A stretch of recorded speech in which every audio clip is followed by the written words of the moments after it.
It was Thanksgiving, and the house was buzzing with anticipation. The smell of roasted turkey and sweet potatoes wafted through the air, mingling with the scent of cinnamon and pumpkin pie. The table was set with our finest china, the silverware polished to a shine. The candles were lit, casting a warm, inviting glow over the room. Everyone was eagerly waiting for the feast to begin, their conversations filled with laughter and reminiscing. Suddenly there was a knock at the door. It was a soft, hesitant knock, almost drowned out by the chatter and clatter of dishes. I excused myself from the table and went to answer it, puzzled as to who could be visiting at this hour. Standing on the doorstep was a young man. He was drenched from the rain, his clothes torn and dirty. His hair was matted to his forehead and he was shivering from the cold. But what struck me the most were his eyes. They were a startling blue, wide and pleading. He looked up at me and said in a voice barely above a whisper, "I'm sorry to disturb you, but I have nowhere else to go." Taken aback, I invited him in. I couldn't just leave him out in the cold. He thanked me profusely and stepped inside, leaving wet footprints on the polished wooden floor. The room fell silent as he entered. My family stared at him, their conversations abruptly cut off. I quickly explained the situation and asked if he could join us for dinner. There was a moment of hesitation, but then my grandmother, the matriarch of our family, stood up.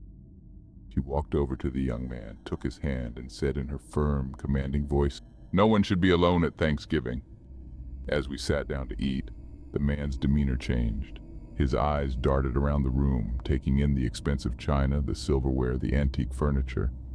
His fingers twitched nervously on the tablecloth, and he kept glancing towards the door. A sense of unease started to creep in, a nagging feeling that something wasn't right. After dinner, as we were clearing the table, the man suddenly pulled out a knife. It was a small, sharp blade, glinting ominously in the candlelight. He demanded that we hand over all our valuables. The room filled with screams as my family members scrambled to do as he said. The laughter and joy from earlier seemed like a distant memory, replaced by fear and shock. The man collected our valuables, stuffing them into a bag with a speed that suggested he had done this before. He then herded us into the basement, warning us not to try anything. The door slammed shut, leaving us in darkness. We could hear his footsteps above us, the sound of drawers being opened and closed as he ransacked the house. Hours later, when we were sure he was gone, we managed to break out of the basement. The house was a mess, our belongings gone. The joyous atmosphere of Thanksgiving was replaced by a chilling silence. The memory of the intruder, the terror he brought into our home, will always haunt us. It was a harsh reminder that not all strangers come with good intentions.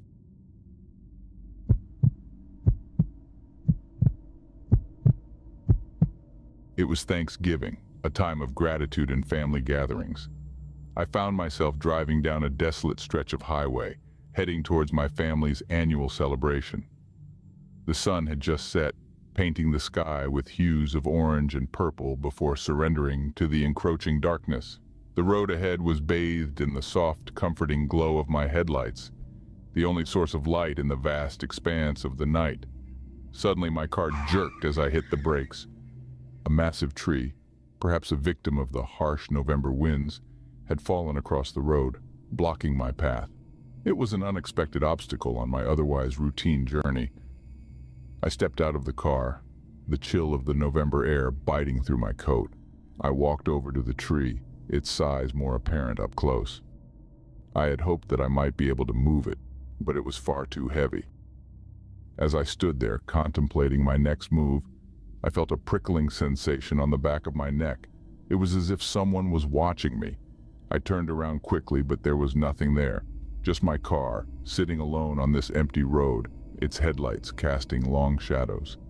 I tried to shake off the feeling, telling myself it was just the cold and the isolation playing tricks on me. But as I returned to my car, I couldn't shake the feeling that I was being watched.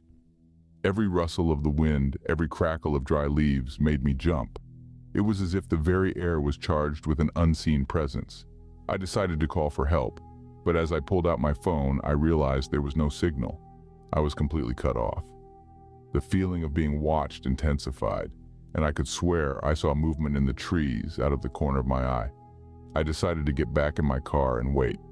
As I sat there, the feeling of being watched didn't subside. Instead, it grew stronger. I kept glancing in the rearview mirror, half expecting to see someone standing there, but there was never anyone there. Suddenly, I heard a tap on the window. I nearly jumped out of my skin. I turned to look, and there, standing outside my car, was a figure. He was trying to open the car door.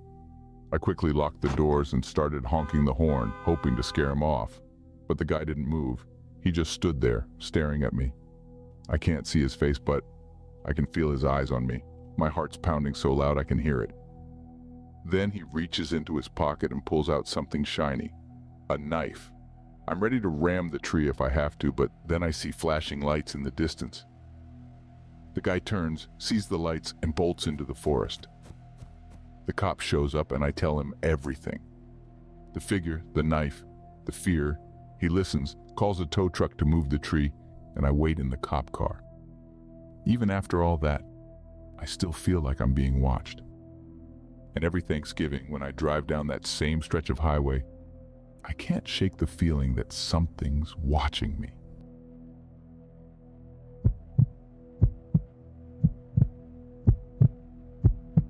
This happened to me on Thanksgiving night of 2021. It was a typical Thanksgiving evening. The house was filled with the smell of roasted turkey, sweet potatoes, and pumpkin pie. The laughter and chatter of family and friends echoed through the halls. As the evening wore on, the guests began to leave, their stomachs full and hearts content. I was left alone in the quiet house. I decided to clean up before retiring for the night. As I was washing the dishes, I heard a faint noise. It was a soft, almost inaudible sound, like a muffled cough. I paused, my hand still in the soapy water, and listened. The sound seemed to be coming from the basement. I felt a chill run down my spine. The basement was rarely used, mostly filled with old furniture and boxes of forgotten belongings. I dismissed the noise, attributing it to the old pipes or perhaps a stray animal that had found its way in. However, the noise persisted. It was subtle, but unmistakable. I could hear soft shuffling, like someone moving around. My heart pounded in my chest as I slowly approached the basement door. I grabbed a flashlight and steeled myself for what I might find. As I descended the creaky wooden stairs, the noises grew louder. I shone the flashlight around the room, its beam cutting through the thick darkness. And then I saw him. A man, huddled in the corner, his clothes tattered and dirty. His eyes, wide with fear, met mine. I was taken aback. 1,000 questions raced through my mind. Who was he? How did he get in? How long had he been there? But above all, I felt a deep sense of dread. I was not alone in my own home. I backed away slowly, not taking my eyes off the stranger. As soon as I reached the top of the stairs, I shut the basement door and locked it. My hands were shaking as I dialed 911. I explained the situation to the operator, my voice trembling with fear. The police arrived within minutes. They found the man still in the basement just as I had described. He was homeless, they explained, probably seeking shelter from the cold. He had been living in my basement for who knows how long, unnoticed amidst the chaos of the holiday season. That Thanksgiving left a lasting impression on me. The image of the man, alone and scared in my basement, haunted me.